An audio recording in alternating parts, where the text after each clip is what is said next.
finished high school and worked around there until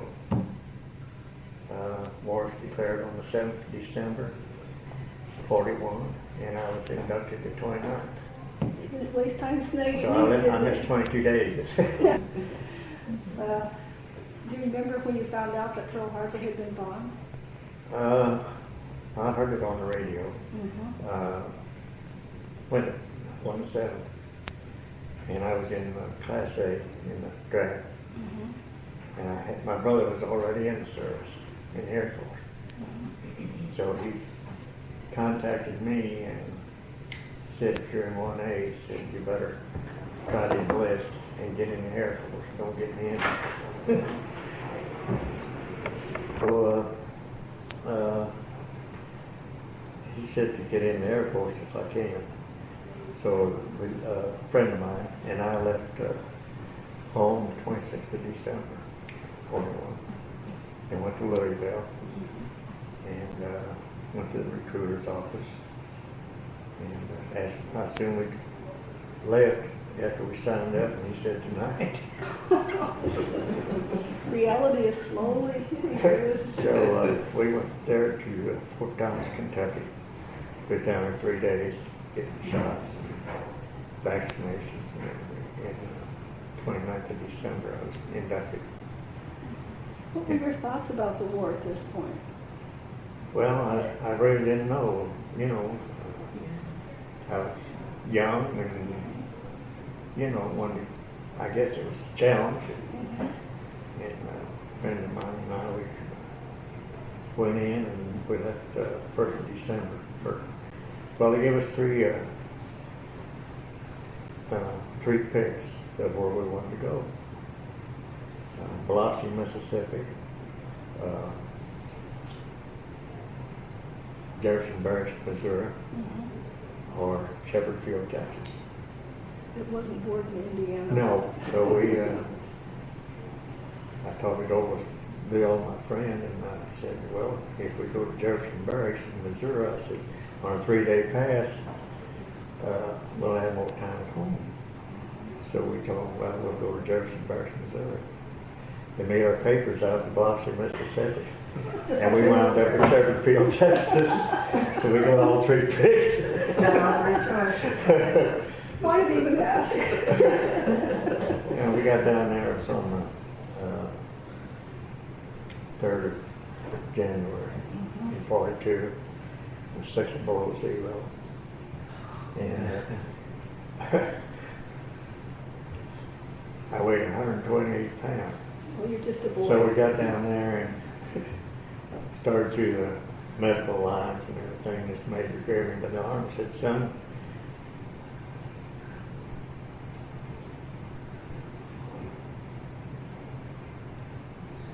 I said, you're going to spend twice in one place to make a good shadow. And I said, well, sir, if you're not satisfied, I'll go back home.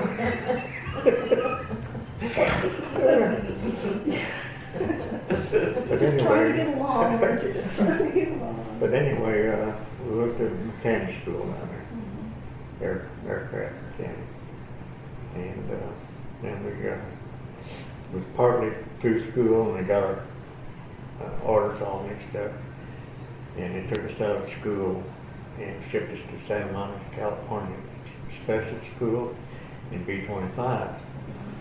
And all we know is there was a front and back of the plane.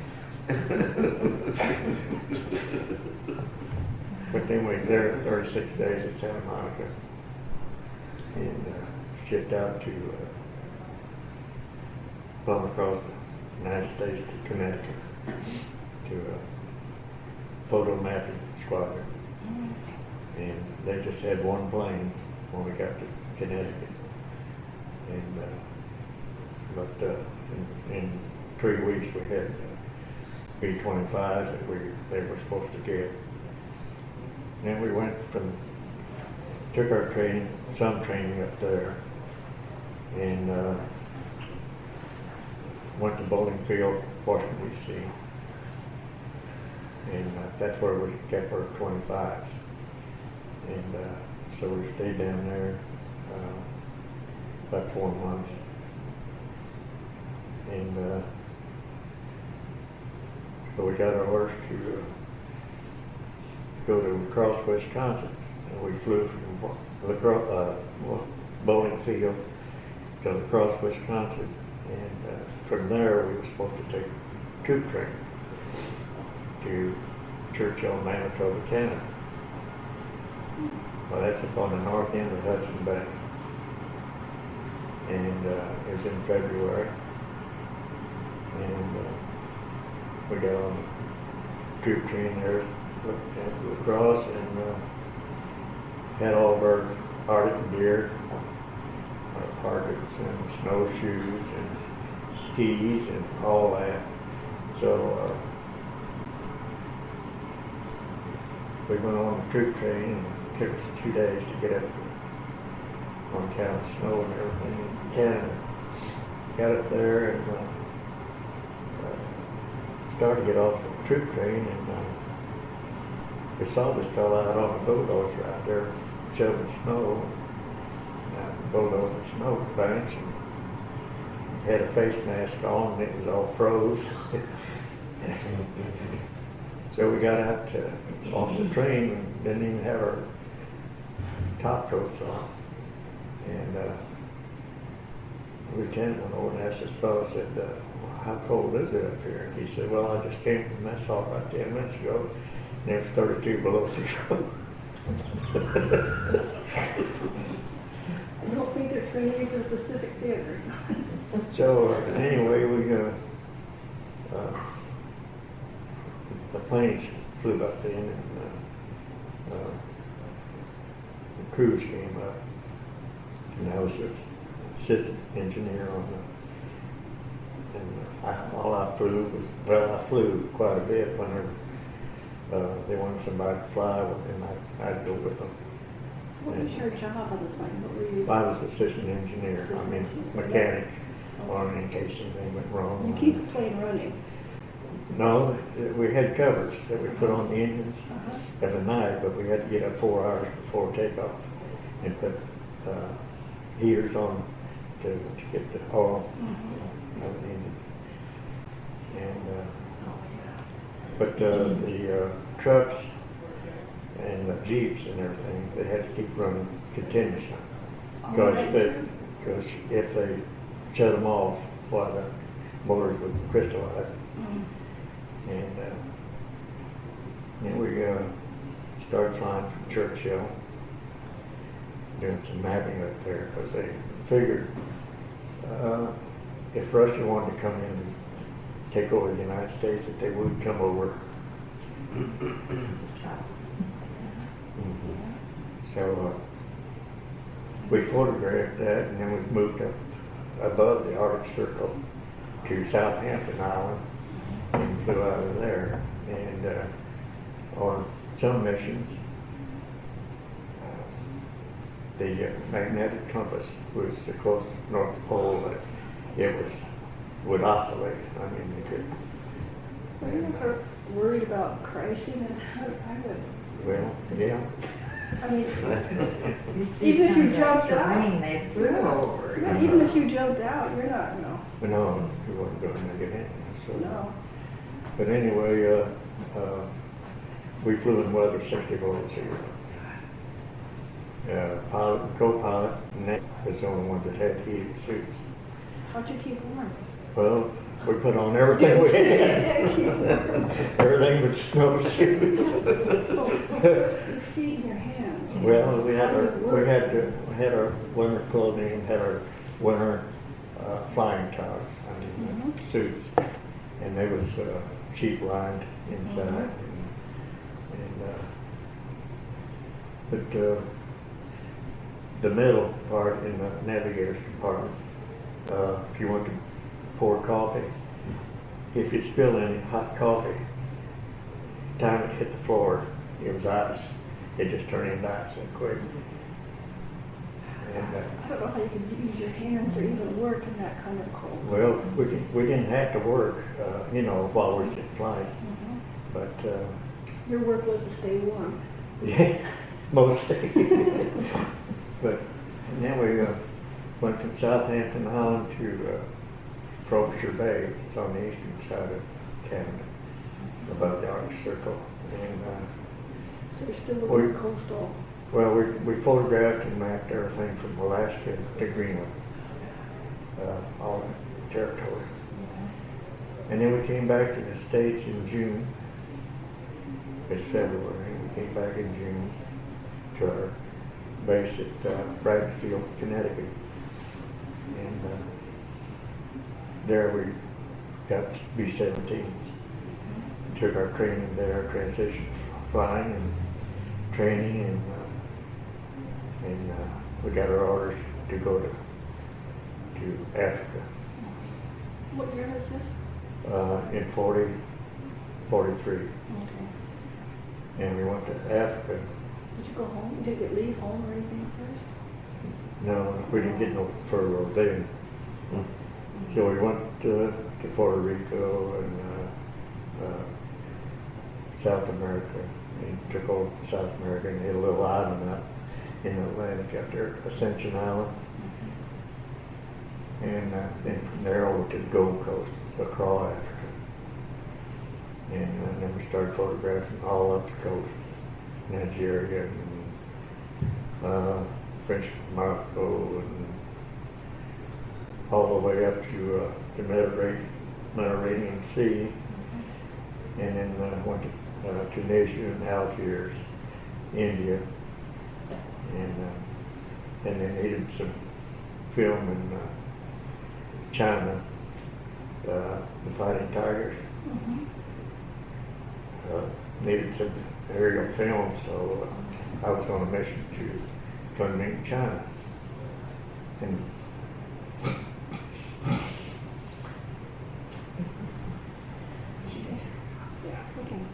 to the States, there's 4 planes in our outfit was due for a 1,000-hour inspection, and all the depots in northern Africa was full. So we had an officer who was in with the Pentagon, so he swung the deal for 4 planes to come back to the States. That's what it's all about. And we came back, and they gave us a 7-day furlough, and then we were supposed to report back to Miami. To go back over to North Africa, and all of our gear, flying gear and everything was over there. We just brought enough home because they was going to give us 7 days to be at home, and mostly it was our uniform. But anyway, on the 7th day, my father lived in Cincinnati, and a fellow was in school that I played basketball against, was over the ATC at right past field, and I contacted him, and he said, come up when you get ready to go to Miami, so I'll get you a flight, free flight. Yeah. So on the 7th day, I reported in right past the field up there with double pneumonia.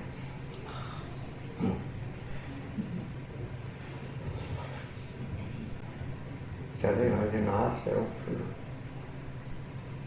close to 5 weeks up there, and in the meantime they recut my orders and transferred me to the B-25 or the B-29 outfit in Salina, Kansas, Smoky Hill.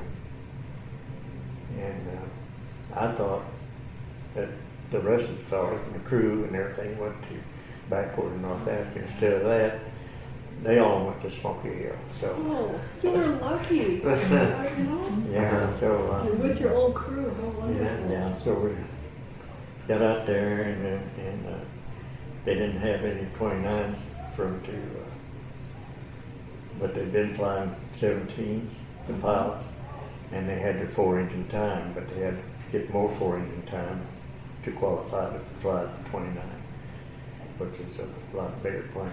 And so we done a lot of transition flying, and I got their hours in. And then they started getting B-29s assigned to us. And the ground echelon crew, they took off for South Pacific. And we didn't, a lot of the crew didn't go over 29s because they only had so few 29. And we went by C-54 and went to Hawaii and Johnson Island and on down till we got to the Marianas, Saipan. And that was on the 7th or 8th of November in 44. And we got off of C-54 and we did our monsoon season over there. And the fellow was there in a weapons carrier and take us down to our tent area.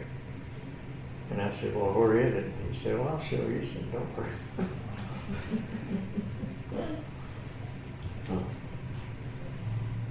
So we started down this mud road, and we got down there, and the mud was almost hub deep on the weapons carrier. And there we was, had our shoes spit shine. Mud up to your knees. So we got out, and he said, this is it. And I said, oh boy. Not with a lot of enthusiasm. So then we had to go to headquarters and get our sheets and blankets and everything, and he was going to take us down to the tent area. We got down there, and he said, well, this tent clearance wants to sign to you fellas. We got out, waded mud in. I got in and looked up.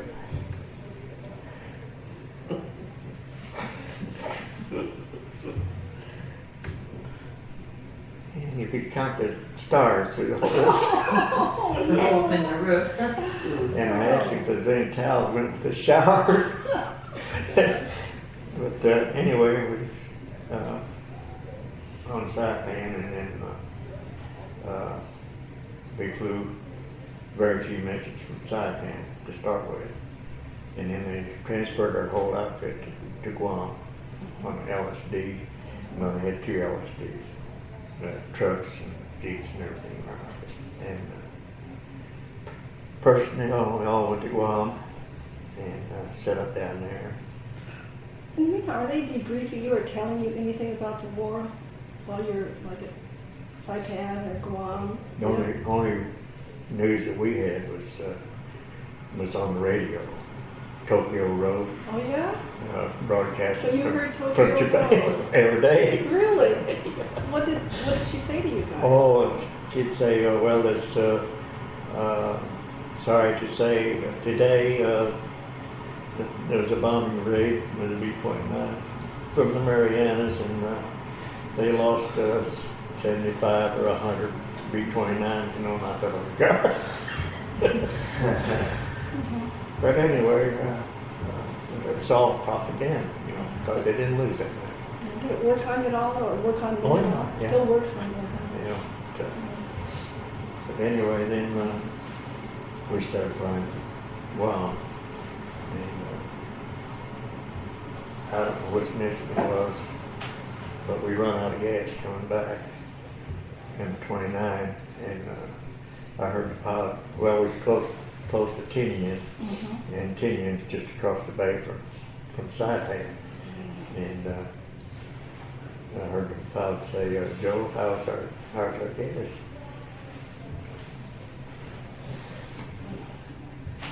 And he said, we better stop at Saipan and gas up before we go on. So he called in operations and got permission to land.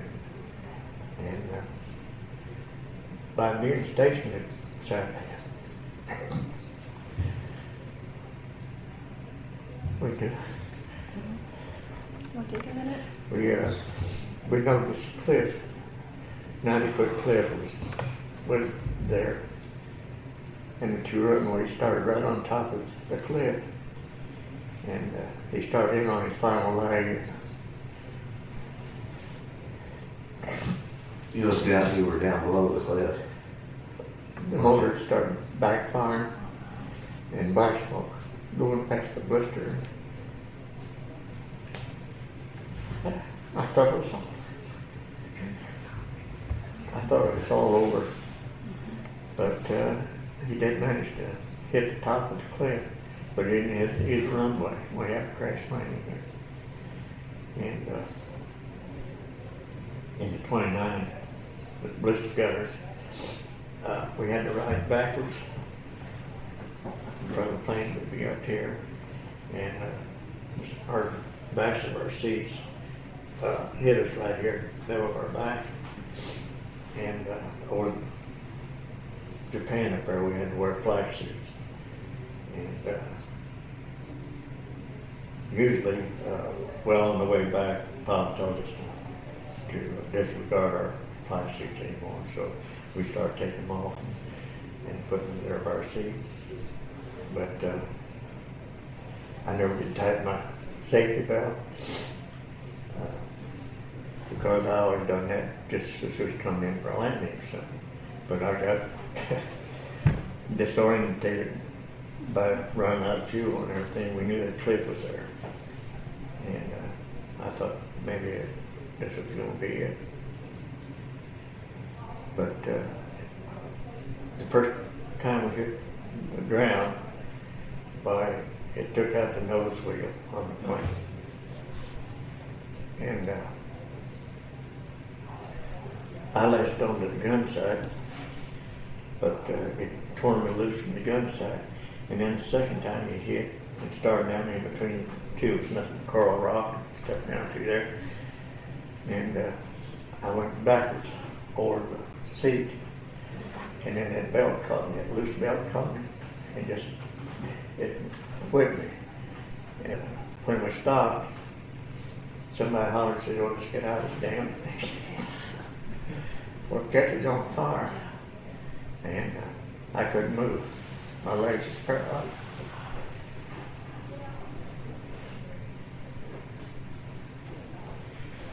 Did it turn the right wing off though to see that? No. It didn't. It broke it loose,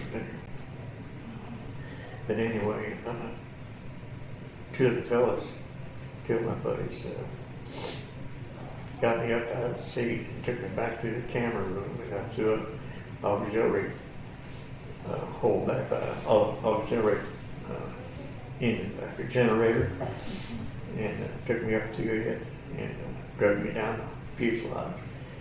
The plane was sitting at an angle and down the fuselage and down to the nose part, and then the ambulance and fire engines and everything was there already, and the medic saved.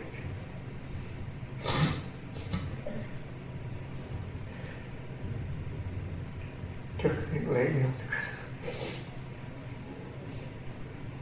on the ground. And this painter come up and he said, "What's wrong?" And I said, "My back."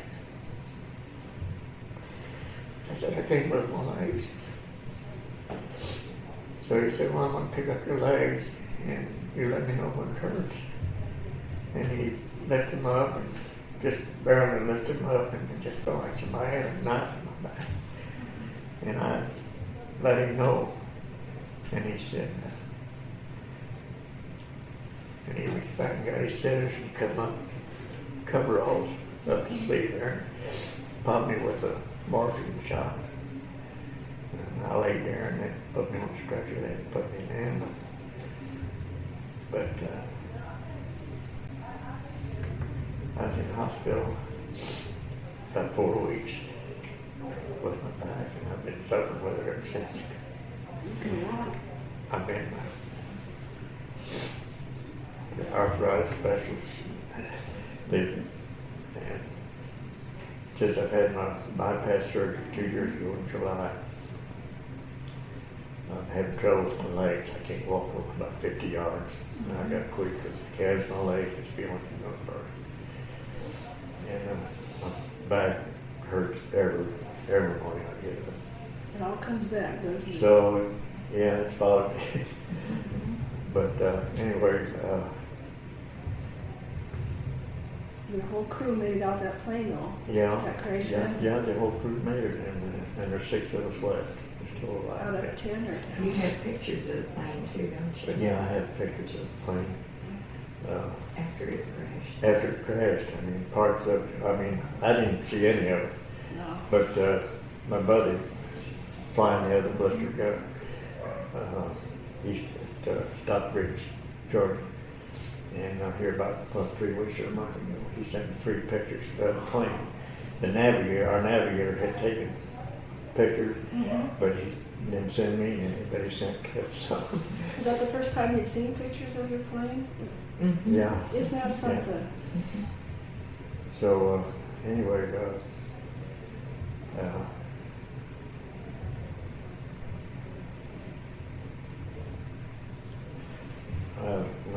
I've had doctor examinations and EMGs on my legs and arteries and this and that and everything. And they can't come up with anything yet, so So you've got a medical discharge now no. from the service? No, No, they still kept you? Oh yeah. Yeah, I went back and flew after I got over the crash landing. I went back and flew. He's only getting 10% disability Oh. now. I went back to reopen my plane to try to get more disability.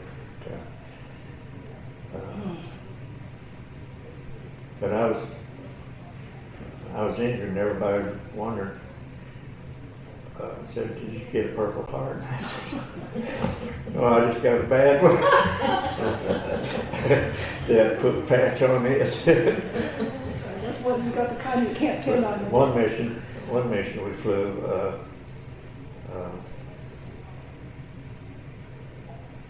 the tail gunner went back to get in what we call the cubby hole back there where it flew. And he didn't lock the bulkhead out of the camera room.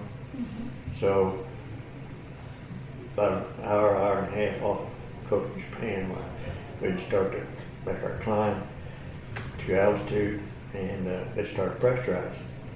But when it started pressurizing, it just pulled that bulkhead door right on through. And it's just like somebody picked a goose in there, all that quilting inside the fuselage, it tore it all loose. Oh, And jeez. so the pilot said, well, ain't much we can do on it. I have to use oxygen. So we got up over Japan then and used oxygen all the way on the rest of the mission. And at one time, I took my goggles and put them up on the helmet and to rest my eyes. And I looked down on the floor of the camera room, and there lay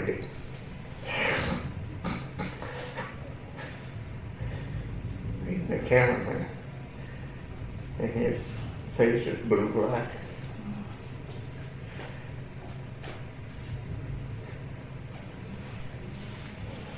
So I took my mask off and turned my regulator on to emergency, and I put it on him, and then I'd start getting lightheaded, and then I'd get myself stabilized, and I'd put it back on him, and I went for 10 or 15 minutes, and finally I seen his eyelids quiver.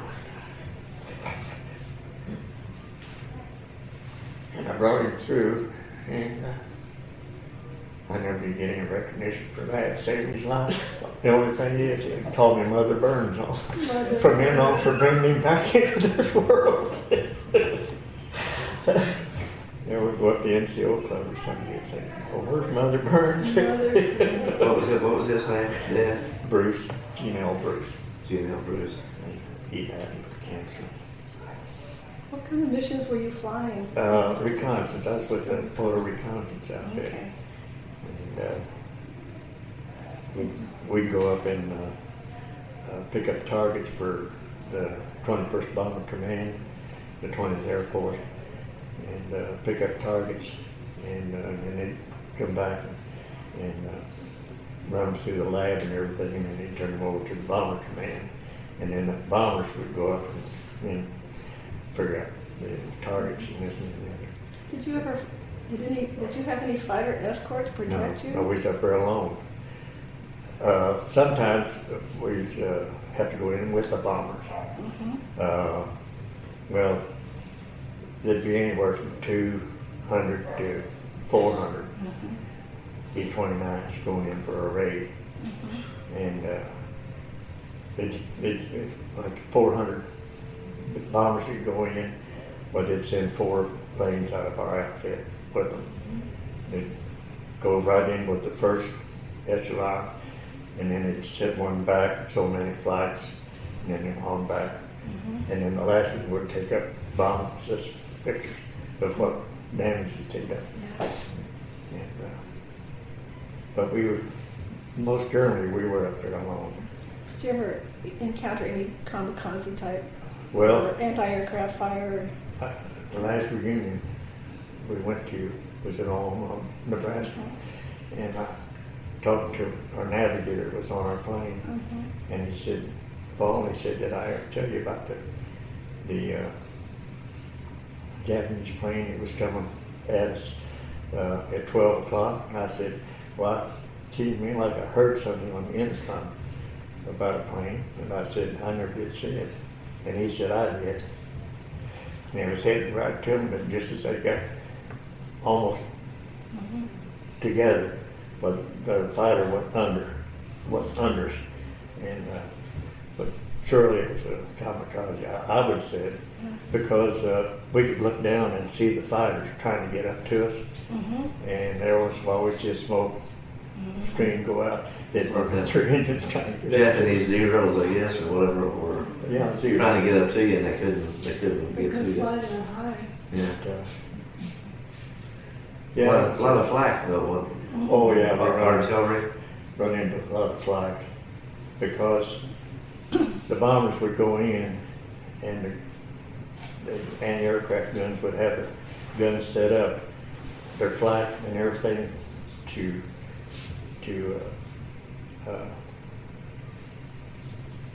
at the flight, the height that the bombers was coming in, and then we'd have to go up north, somewhere up north in Honshu, or one mission we made to Hokkaido, which is an island above Honshu, and that was 16 hours and 35 minutes. So, but I was telling Greg, he said, well, how come you hadn't used so much gas? And I said, well, when we got up to Japan, the jet stream was right over Japan. And we'd see the coastline down there, and it seemed like a half an hour, 45 minutes. You'd look back down, and it looked the same, you wasn't going anywhere. And you burned up 400 gallons Just holding there. 400 gallons of gas an hour. And but when you went up and made your magic run, why they didn't run, you'd come out of there, you'd be doing over 500 miles an hour. I mean, you really come out of there. How do you deal with the stress? I mean, you've got to be kind of stressed and maybe a little bit of fear. How do you deal with the stress and fear when you're on a mission? I don't know, it never did bother me, that part didn't. The only part that bothered me is when they come in and run the game. But other than that, the mission that we couldn't pressurize. We burned out 2 gun inverters in the CFC room. Well, that knocked out the top turret and the bottom turret, and we couldn't use it. And we had a CFC gunner that sit on a pedestal in between the two of us, blister gunner, and he was I said punch drunk. He was a boxer, ex-boxer, and he'd spin around on that thing, and he'd kick his side of the head, and say, well, keep your eyes open now, keep your eyes open. So we get the target, getting knocked in the head and everything, but we couldn't couldn't use nothing but oxygen on that burn out there. And I thought, boy, hell, if this is war, I want to get back home. But we made it, thankful. Yeah. Where were you then when you heard or how did you hear that the war with Japan Was was over. over? Yeah. Over the radio. You were flying? No, we didn't fly there. David, there's a fellow, George Young. He was in my tent, and they got his orders to go to Tunisia, and he was a radio man. And we had 2 planes that went with the atomic bunch from Tunisia, Tippets, and the plane to go up there to photograph the destruction and everything from the and George slept in my tent there. And I had another celebrity slept in it. Your claim to fame, huh? His name's Robert Stockdale. Stockdale, huh? He was, what was it? Oh, No Room for Sergeants. The fellow that wrote the book, No Room for Sergeants. Or no time. No time for sergeants. No time Yeah. for sergeants. He used Wilbur Stockdale. Andy Griffith played Yeah, I remember played seeing his that. role, Yeah. but they used Wilbur Stockdale's name, Oh. and he stayed in the same tent with Dad in Guam. Yeah. Oh my goodness. Yeah. Yeah. And, Aren't you glad they didn't use you for the movie? we go down to Belleville, Elizabeth, Belleville, Illinois. And we've been down there 3 or 4 times to see him and his wife.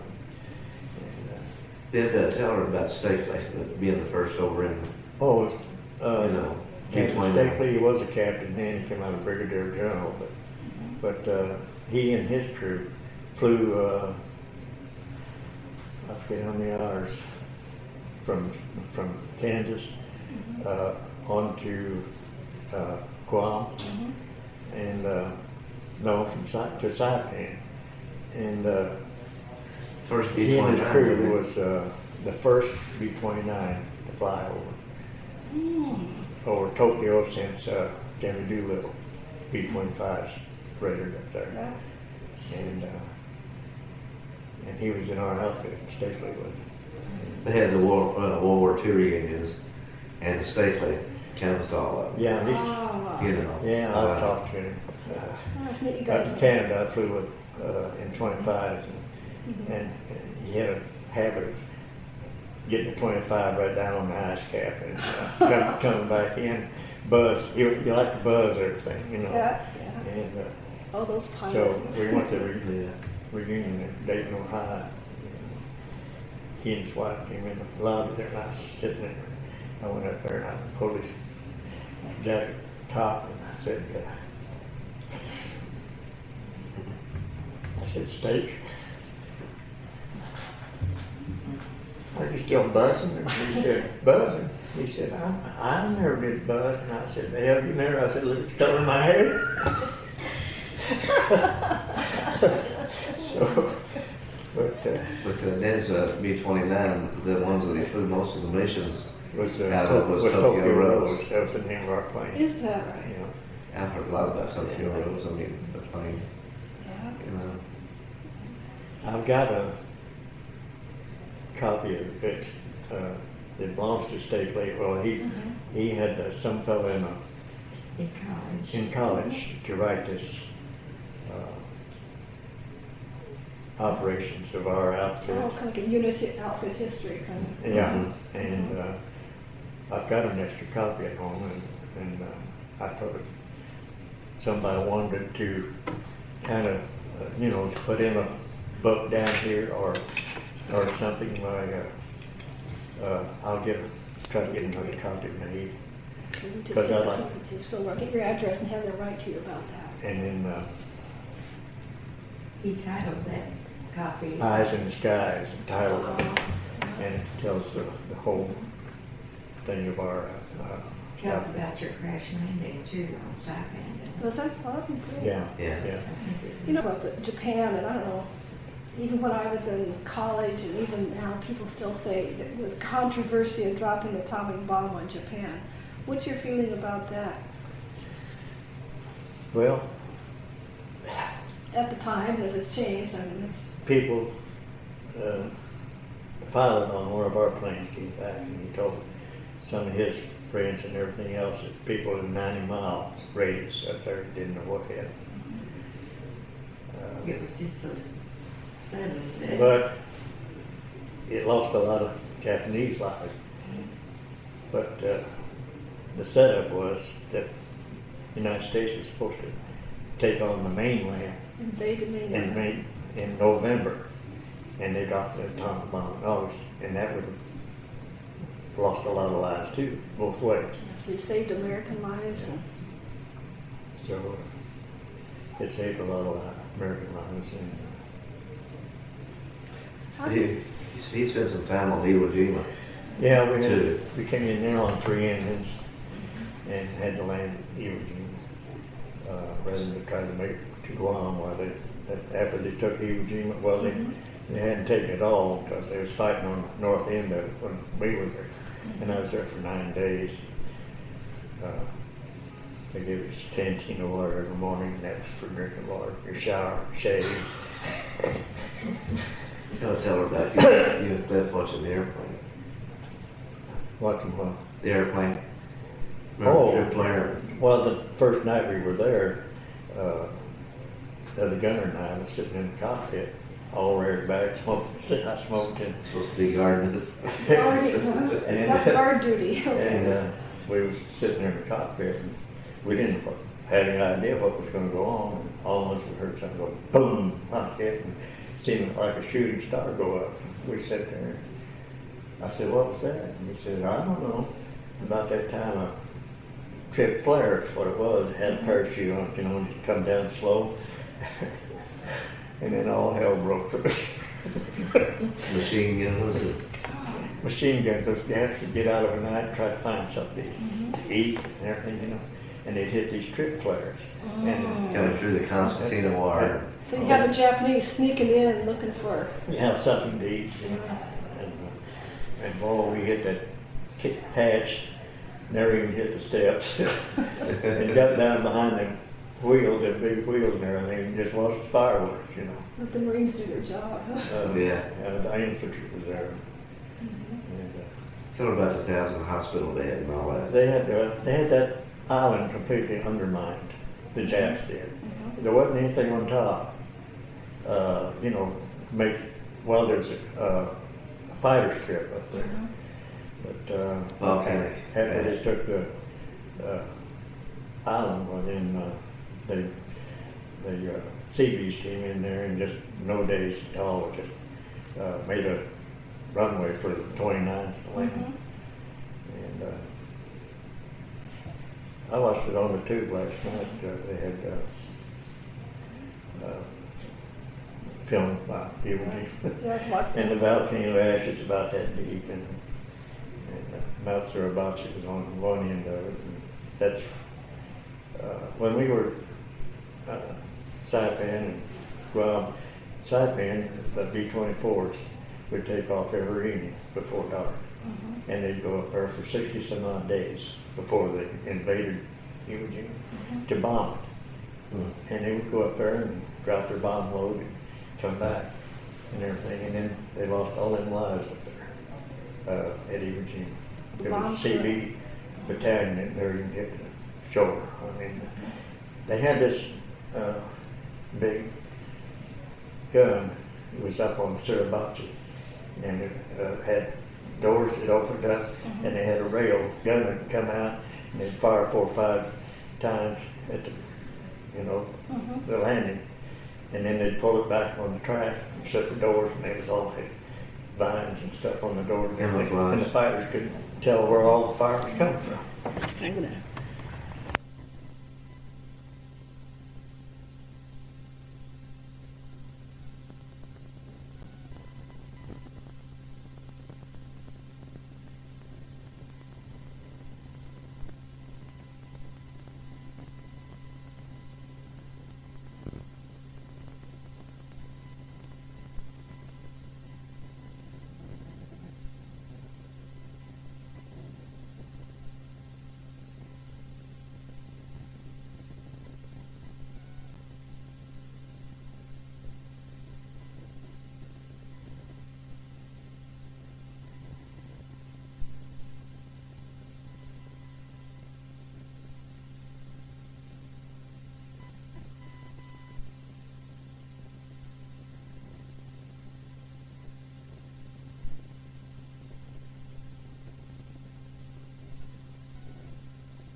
So when you were at Ewell, you went into some of these tunnels that the Japanese had dug? Did you talk about that? No, I didn't go in any, Mhm. but I did find a buddy of mine. We was down on the beach there at Saipan, and the Japs had tunnels back in there, and we did go in there one day, and I found a Jap flag, and I still got it. But they had a 1,000-bed hospital under that bed, or under that island, and they had just tunnels, just like rats, and radio rooms, and They had 100-pound bags of rice. It's like a whole underground city. and that's what it was. And they had 100-pound bags of rice that they Yeah. stowed up, you know. Stored up and everything like that, and they poured gas all over that, so they couldn't use it and everything. And that's the reason they was out hunting something to eat, you know. Okay, They that's where couldn't- didn't have their scavengers. rice. Mhm. But, yeah, How do you think that your experience in World War II, I mean, you went off to the military one boy, one kind of person. Did you Yeah. come back and changed in some ways? yeah.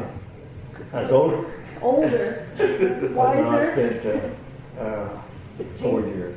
Did it change your attitude about anything? Not too really. Growed up a lot, probably. Oh yeah, I was more mature, I'd say. And came back and married my wife, and we've been together 63 years. Oh my goodness. Congratulations for that. And What do you, we were talking about the legacies of World War II. What do you most want the coming generations to understand about World War II? well, I'd say the United States is mighty lucky. It never ever had any destruction and death from war. Right here. Right here at home. Well, at home or Everybody's evaded that. in the United States, you know, anywhere in the United States. They haven't had any of that, and they're mighty lucky. Because it's not, You see what war can do, haven't you? not something to look at. Yeah. So. But I'm thankful. Do you think the fighting was worth it? Well, yes, I'd say it was, because I can see the United States, of course, they're taking over the automobile industry here in the United States. But That's what makes the head mad, you know, because they're more or less giving the Japanese land now over here to do all these things. yeah, They're benefiting and And here, I mean, and here they follow them over there. I mean, you know, ironic, isn't it? and it's kind of, yeah, That it is. changes things. but anyway, yes, I'd say it was worth it.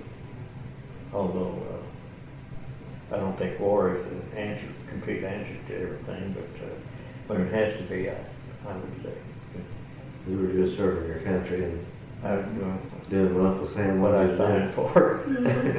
Doing your job, huh? Doing your job. Trying to do it. Trying to do it, Yeah, but we had a lot of good times and And I had a lot asked, of bad times. and I asked that, you know, like when he crash landed and then when he saved, you know, the guy's life and all that, and why he never got any medals, you know, for that. Yeah, And he said he wasn't worried about getting medals, he was worried about getting home. Yeah. about And being doing your alive. job. And during his job was the best he knew how.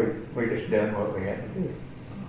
You just want to come home alive. Huh? Yeah, yeah. And there are probably a lot of guys that are like that, Oh, sure. you know, they probably should have Well, deserved medals. they're still, I heard on the television, that they're still giving out medals and stuff 40, 50 years ago, you know. But, Yeah. but I've done what I had to do. I'm glad that Bruce, he come to one of our The reunions. first reunion we had, no, the second Second reunion. one at Oregon, and he come to his and his wife, and that's the first time I'd seen him since we had the plane crash. He said he'd been looking for you for 40-some years. Isn't that something? And the years just dropped away, I bet, when we saw each other. Yeah. Isn't that? Pretty intense time of your growing up.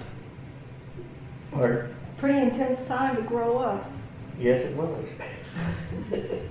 Yes, but I got to see the world and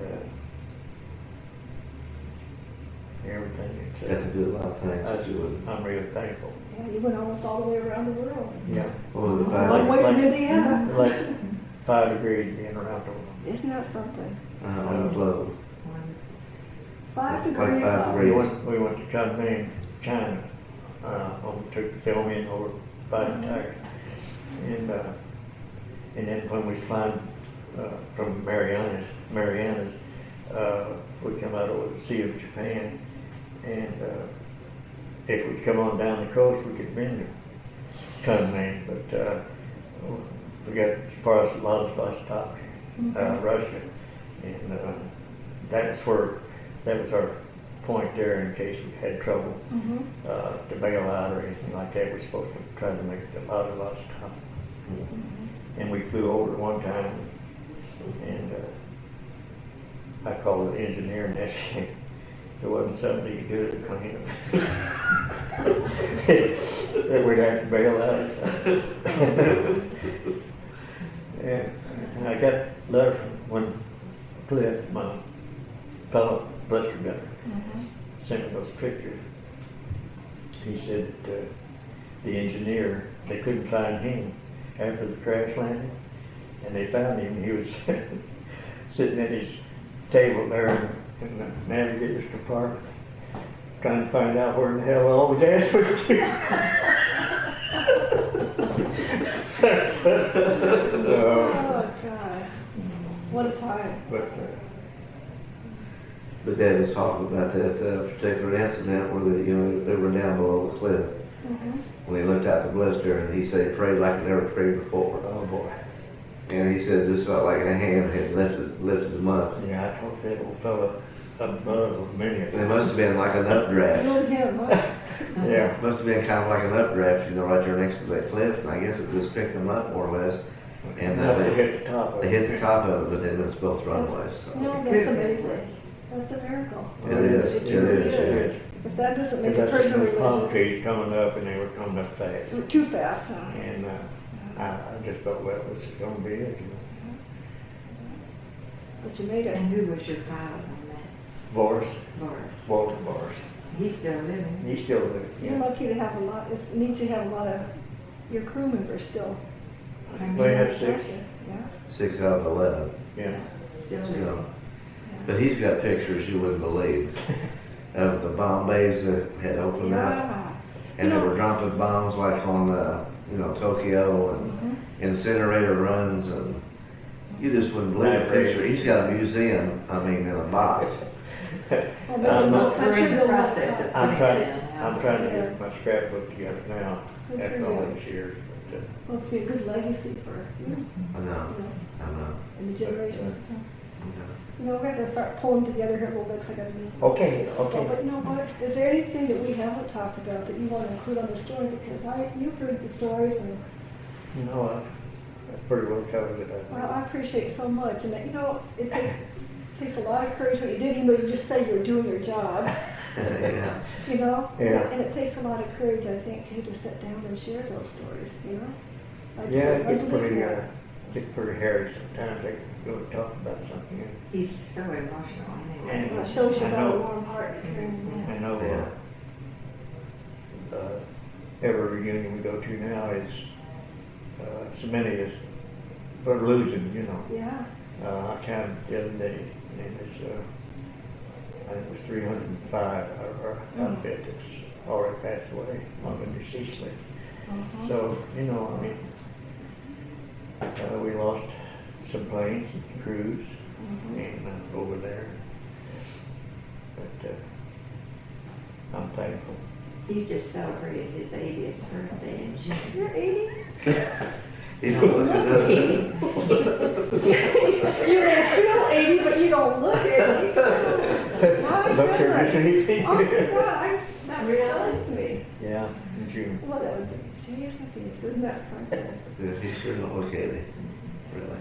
I appreciate you sharing your story. And I Well, appreciate you I'm glad. doing this for others. Yeah. It's, every Yeah. generation needs to be taught. I wanted him to come in and tell you, some of it. Yeah, otherwise I've been on my way home. You keep recording them, you tape I am. recording, you videotaping, and We, we're gonna do your, and that's just the most wonderful thing. Yeah. Stop this. This concludes the interview.